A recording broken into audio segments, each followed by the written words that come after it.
호세아서 12장 1절부터 6절까지 말씀입니다. 호세아 12장 1절부터 6절까지 말씀입니다. 구약 1267페이지에 있습니다. 호세아서 12장 1절부터 6절까지 말씀을 우리 교독하겠습니다. 에브라임은 바람을 먹으며 동풍을 따라가서 종일토록 거짓과 포악을 더하여 아수르와 계약을 맺고 기름을 애굽에 보내도다. 여호와께서 유다와 논쟁하시고 야곱을 그 행실대로 벌하시며 그의 행위대로 그에게 보응하시리라. 야곱은 모태에서 그의 형의 발 뒤꿈치를 잡았고 또 힘으로는 하나님과 겨루되 천사와 겨루어 이기고 울며 그에게 간구하였으며 하나님은 베델에서 그를 만나셨고 거기에서 우리에게 말씀하셨나니 여호와는 만군의 하나님이시라. 여호와는 그를 기억하게 하는 이름이니라. 그런즉 너희 하나님께로 돌아와서 인애와 정의를 지키며 항상 너희 하나님을 바랄지니라. 아멘. 우리 옆 사람과 이렇게 인사했으면 좋겠습니다. 오늘도 은혜 많이 받으세요.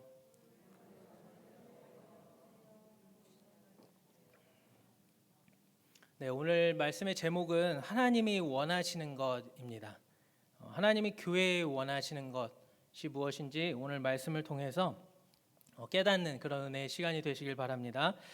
모든 성경은 하나님의 말씀으로, 하나님의 감동으로 기록된 것으로서 우리는 글자 하나하나까지 하나님의 영감으로 기록된 것임을 믿습니다. 그런 차원에서 모든 성경의 전체적인 내용들이 다 중요하지만 한편으로 성경에는 이 성경의 전체 맥을 관통하는 그런 핵심 구절들이 있습니다. 그렇기 때문에 우리는 그런 구절들을 정리하고 또 연구해야 할 필요가 있습니다. 왜냐하면 우리가 성경을 바로 알아야지 신앙생활을 잘할 수 있고 그런 핵심 구절들은 큰 도움이 되기 때문입니다. 성도님들 가운데 말씀을 깊이 연구하는 것은 목회자들만 하는 것으로 오해하고 계신 분들이 있습니다. 이것은 한국 교회가 지금 이렇게 된 주요 원인 중에 하나라고 저는 생각을 합니다. 한국 교회 전체를 말할 것도 없이 여러분 개개인의 수준을 한번 점검해 보시기를 바랍니다. 말씀을 지금 얼마나 알고 있는가? 하나님의 복음을 얼마나 제대로 알고 있는가?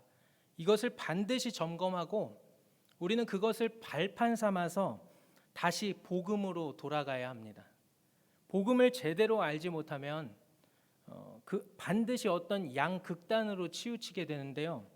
그 양극단은 율법주의와 상대주의입니다. 율법주의나 상대주의 모두 올바른 신앙생활의 모습은 아닙니다. 그것은 오히려 복음의 자유를 훼손시킵니다. 갈라디아서 5장 1절에 이렇게 말씀합니다. 우리 한번 함께 읽어보겠습니다.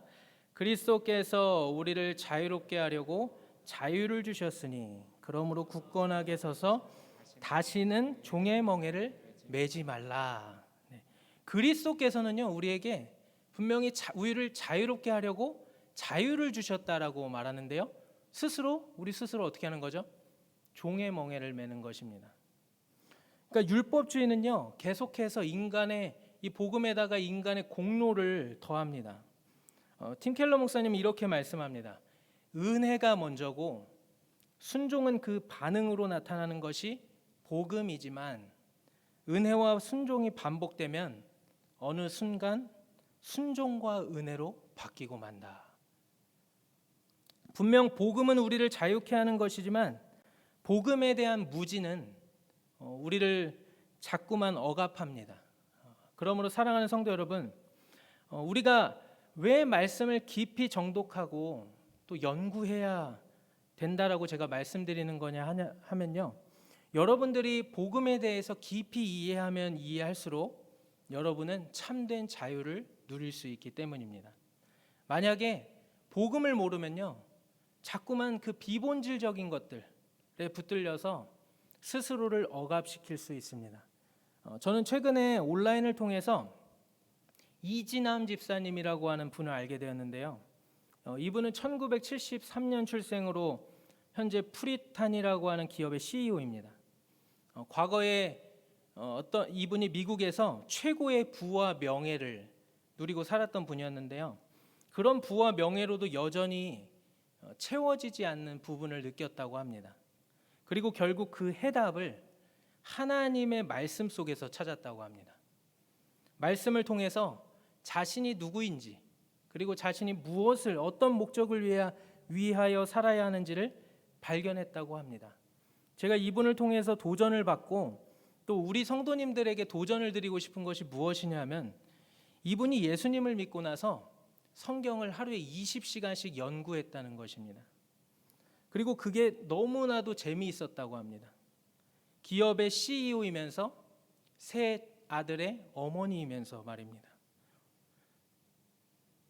성경을 그냥 본 것이 아니라 성경을 제대로 이해하기 위해서 세계사를 보고 또 지도를 펴놓고 또 고대 근동의 문화와 역사들을 이렇게 공부하면서 성경을 보았다고 합니다. 그리고 지금은요, 개인 유튜브 채널을 운영하면서 그곳에 성경 공부 강의 영상을 올려놓았습니다. 구약부터 이렇게 한 권 한 권 진행해서 지금은 요한복음을 진행하고 있더라고요. 그리고 이분은 코스타와 또 다니엘 기도회의 강사이기도 합니다. 이분을 보면서 사역자도 아니고 그냥 일반 평신도인데, 그리고 그런 어떤 기업의 패션 기업의 CEO인데 이렇게 성경을 사모하고 성경을 연구하고 또 성경을 가르치는 모습을 보면서 참 큰 도전이 됩니다. 제가 지난주에 우리 중고등부 아이들에게 설교를 하면서도요, 아이들한테 한 가지 숙제를 내줬습니다. 바울 서신 13권 가운데 권한원의로 시작하는 문장을 다 조사해오라 라는 것이었습니다. 왜 제가 그런 숙제를 아이들한테 내줬느냐 하면요, 성경은 그냥 보는 것이 아니라는 것을 알려주기 위함입니다. 예를 들어서 구약 성경에는 족보가 많이 나오죠. 일반적으로 그 족보를 대충 보거나 그냥 훑고 넘어가는 사람들이 많지, 이렇게 정리를 하는 사람은 많지 않습니다. 그렇기 때문에 왜 족보가 나오는지를 이해하지 못하는 거예요. 하나님은 분명히 쓸데없는 것들을 거기에 기록해 두지 않으셨을 텐데 그냥 읽고 넘어가니까 족보가 왜 기록되어 있는지를 발견하지를 못합니다. 혹시 우리 성도님들 가운데 평신도가 뭐하러 성경을 연구해야 하나라고 생각하고 계신 분이 있었다면 이제부터는 그런 생각을 하지 마시고 지금부터라도 성경을 읽고 열심히 읽고 또 연구해 나가시기를 바랍니다. 성경 관련 자료들도 좀 많이 찾아보시고요. 왜냐하면요, 성경을 알아야 길을 알 수 있습니다. 성경을 알아야 하나님께서 왜 우리를 부르셨는지를 알 수 있습니다. 얼마 전 수련회를 마쳤어요. 수련회를 통해 은혜를 많이 받았습니다. 찬양도 뜨겁게 하고 또 기도도 뜨겁게 하고 말씀도 듣고 교회는 우리라고 하는 이런 공동체 의식도 가지게 되었습니다. 너무나도 좋은 것이죠. 하지만 이것이 오늘날 우리의 문제이기도 합니다. 우리끼리 즐거운 거예요. 청소년기를 보내면서 1년에 2번씩 수련회를 한다고 하면은 12번의 수련회를 경험하게 될 텐데, 그때 아이들이 은혜 받았다고 하는데 그 가운데 얼마나 많은 아이들이 복음을 전하면서 살아가고 있을까요? 제가 알기로 중고등부 다니는 내내 복음을 한 번도 전하지 않은 아이들이 상당히 많을 것입니다. 왜 그런 걸까요? 뭔가 이상하지 않나요? 은혜를 받았으면 참된 복음의 맛을 알았으면 이제 복음을 전하지 않으면 견딜 수 없는, 자랑하지 않으면 견딜 수 없는 그런 삶이 될 텐데, 왜 우리 교회의 현실은 은혜를 받았다고 하면서 이게 복음 전파의 삶으로는 이어지지 않을까요? 오늘날 한국교회를 진단할 때 제가 느끼는 문제 2가지 중 하나는 교회가 복음을 전하지 않는다는 것입니다. 예배가 뜨겁고 기도가 뜨거운데 왜 복음을 자랑하지 않습니까? 바울은 이렇게 말합니다. 내가 복음을 부끄러워하지 아니하노니. 사랑하는 성도님들, 나가서 복음을 자랑하는 저와 여러분이 되시기를 바랍니다. 이것이 하나님께서 원하시는 교회의 모습입니다. 이것이 하나님께서 교회를 부르신 목적입니다. 로마서 10장 13절에서 15절 말씀을 우리 한번 같이 읽겠습니다. 누구든지 주의 이름을 부르는 자는 구원을 받으리라. 그런즉 그들이 믿지 아니하는 이를 어찌 부르리요? 듣지도 못한 이를 어찌 믿으리요? 전파하는 자가 없이 어찌 들으리요? 보내심을 받지 아니하였으면 어찌 전파하리요? 기록된 바 아름답도다. 좋은 소식을 전하는 자들의 발이여 함과 같으니라. 아멘. 또한 한국 교회를 진단할 때 제가 느끼는 두 번째 문제는요, 죄에 대해 무감각하다는 것입니다. 오늘날 교회에 사람들이 많아지고 또 예배도 트렌드에 맞추어 세련돼지고 조명도 화려해지고 이런 예배 분위기나 모든 것들이 자연스럽게 흘러가고 그런 것들이 마치 은혜스러운 것으로 착각하여 그러한 예배에 만족하는 사람들이 많습니다. 세상에서는 온갖 불의와 죄악 가운데 살다 왔으면서도 예배 가운데에서 전혀 죄에 대한 의식을 전혀 느끼지 못할 뿐 아니라 못하고 예배를 죄에 대한 그 의식을 전혀 느끼지 못하고 예배는 만족하는 사람들이 분명히 있습니다. 왜냐하면요, 이사야 시대 때도 그런 사람들이 있었기 때문입니다. 이사야 1장 15절 말씀, 너희가 손을 펼 때에 내가 내 눈을 너희에게서 가리고 너희가 많이 기도할지라도 내가 듣지 아니하리니 이는 너희의 손에 피가 가득함이라.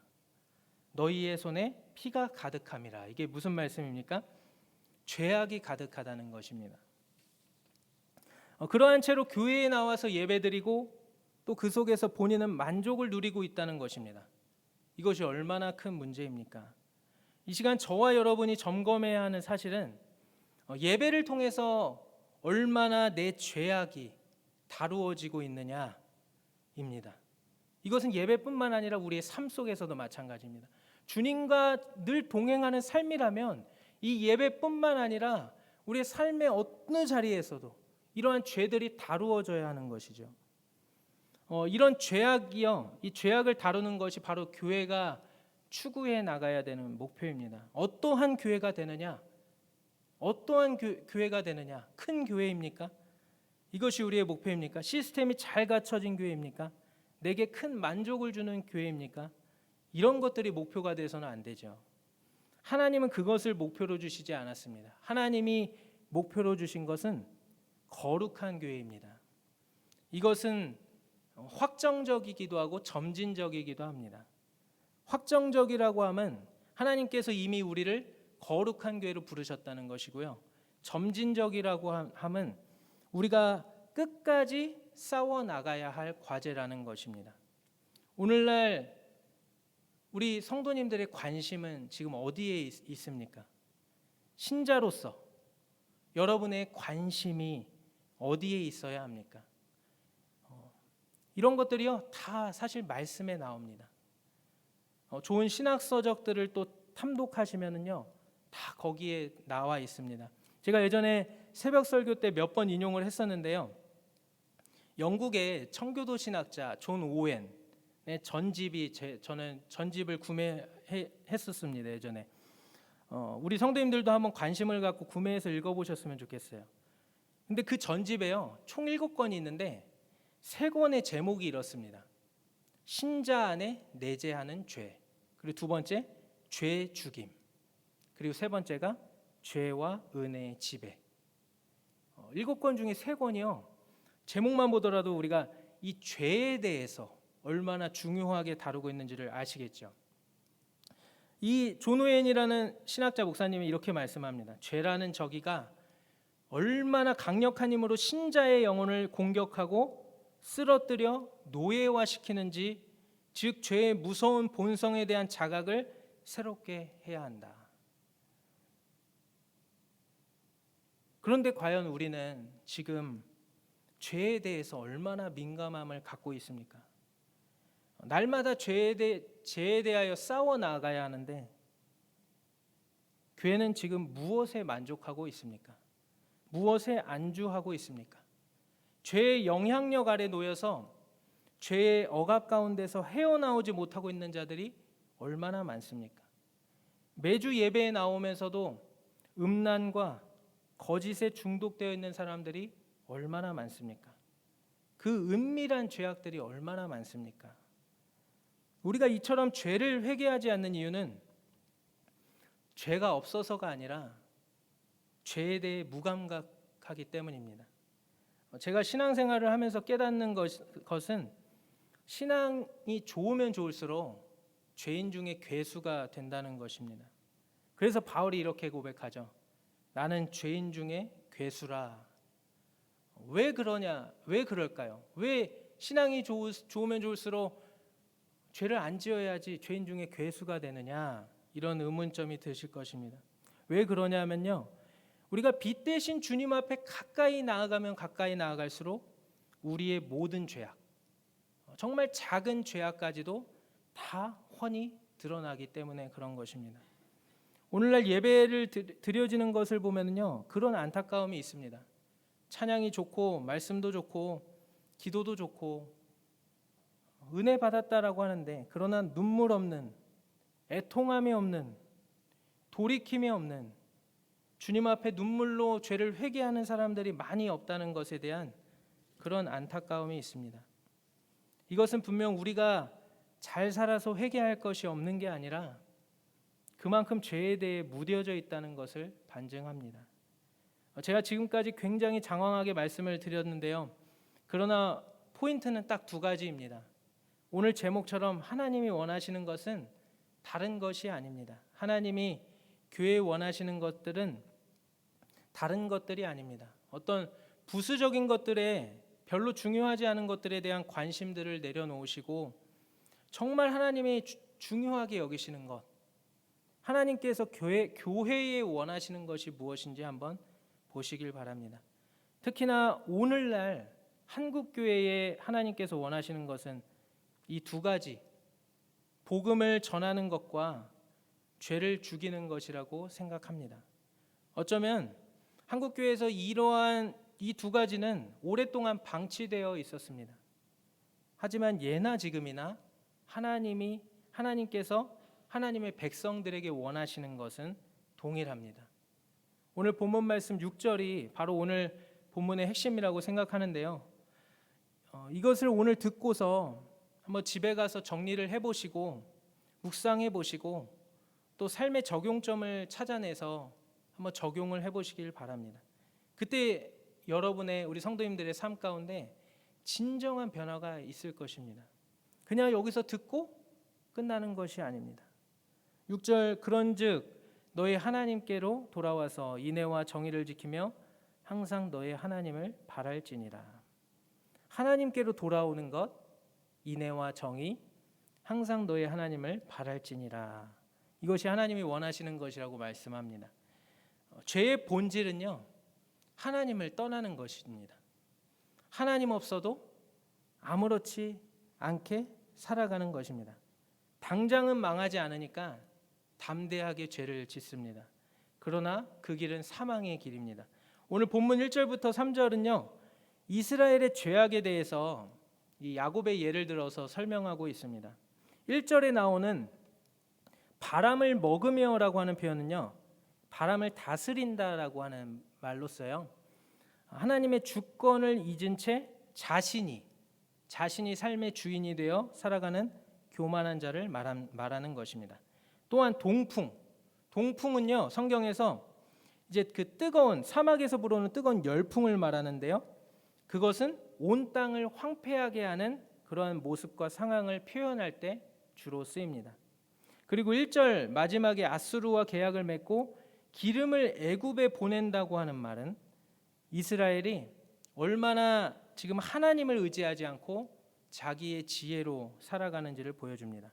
여기서 아수르와 애굽은요, 당대 최고의 강대국들입니다. 아수르에게 잘 보이면 또 애굽에게 잘 보이면 잘 살 수 있을 것이라고 생각하지만 결국 그들은 아수르에 멸망당합니다. 이러한 모습은 마치 야곱의 모습과 같죠. 야곱의 이름처럼 그는 속이는 자였습니다. 잔머리 왕이었습니다. 자신의 얄팍한 수로 형의 장자권을 노렸습니다. 하나님께 순복하는 인생이 아니라 자꾸 하나님과 거래를 하려고 하였습니다. 자신이 하나님을 이기려고 하였습니다. 그러나 그러한 잔머리 왕을 하나님께서 만나주시고 하나님의 통치에 순복하는 인생이 되게 하셨습니다. 그래서 그의 인생은 야곱이라는 속이는 자에서 하나님과 겨루어 이김이라는 뜻의 이스라엘로 바뀌었습니다. 하나님과 겨루어 이겼다는 것은 하나님을 힘으로 이겼다는 것이 아니라 하나님의 통치에 순복한다는 의미라고 생각됩니다. 오늘 저와 성도님들의 삶은 어떻습니까? 하나님의 통치에 순복하는 삶입니까? 여러분의 삶 가운데 하나님의 나라가 이루어지고 있습니까? 여러분을 통해서 하나님의 나라가 확장되고 있습니까? 인애와 정의가 구현되고 있습니까? 이것이 하나님이 원하시는 교회의 모습입니다. 인애는 호세아 6장에도 나오죠. 이 말은 하나님을 사랑하는 것을 말합니다. 하나님을 사랑하십니까? 네, 사역 잘하는 거 말고요. 또 매주 빠지지 않고 예배 나오는 거 말고요. 정말 하나님을 사랑하십니까? 여러분의 모든 것과 바꾸실 수 있겠습니까? 여러분 삶에 하나님이 목적이십니까? 다른 것 다 없어도 하나님 계시면 살 수 있으십니까? 하나님이 여러분의 전부이십니까? 오늘 이 질문에 아멘으로 대답하셔야 합니다. 혹시 내 실상이 지금 그렇지 못하더라도 아멘 하시고 그러한 신앙생활을 추구해 나가셔야 합니다. 또한 정의가 구현되고 있는지를 살펴야 합니다. 정의가요. 하버드 대학 교수였던 마이클 샌델 교수가 썼던 정의란 무엇인가 이 책을 보시면요. 정의란 무엇인가 답을 찾는 게 아니라 오히려 더 혼란스러워지더라고요. 비신자들에게 있어서 어쨌든 정의는요. 사람들이 가치를 어느 쪽에 두느냐에 따라서 달라지게 되어 있습니다. 그러므로 진정한 정의는 오늘 하나님 말씀에서 정의를 이제 행하라라고 말씀하는데 진정한 정의는요. 오직 하나님의 말씀에 있다는 것입니다. 각자 자신의 소견에 옳은 것, 즉 사람에게 정의가 달려 있는 것이 아니라 그 문제는 하나님께 달려 있는 것입니다. 예전에 어느 목사님이 이런 말씀을 하신 적이 있습니다. 하나님은 옳은 일을 하시는 분이 아니라 하나님이 하시는 일이 옳다. 사랑하는 성도 여러분, 말씀을 맺겠습니다. 하나님께서 교회에 원하고 계신 것은 하나님께로 돌아와서 하나님을 사랑하고 정의를 지키며 항상 하나님을 바라는 것입니다. 예수님께서 말씀하셨듯이 교회는 단 한순간도 하나님을 떠나서는 살 수 없습니다. 또 아무것도 할 수 없습니다. 오늘 본문 6절을 보시면 한국어로는 그런 의미가 잘 드러나지 않지만 이런 부사가 있습니다. 계속해서 인애와 정의를 지키는데요. 계속해서 인애와 정의를 지키고 항상 너의 하나님을 바랄지니라 라고 나와 있습니다. 주님은 이렇게 항상 주님과 동행하며 계속해서 인애와 정의를 지키기를 원하고 계시는데 지금 우리는 얼마나 오랫동안 하나님을 멀리 떠나 있었는지요. 은밀한 죄악 가운데 얼마나 오랫동안 억눌려 살고 있습니까? 오늘 이러한 것들을 예수 그리스도의 십자가를 통해서 다시금 깨부수고 하나님께 나아가 하나님 이제 하나님만 사랑하며 하나님의 말씀대로 살겠습니다라고 결단하는 그러한 시간이 되기를 바랍니다. 우리 함께 찬양하겠습니다.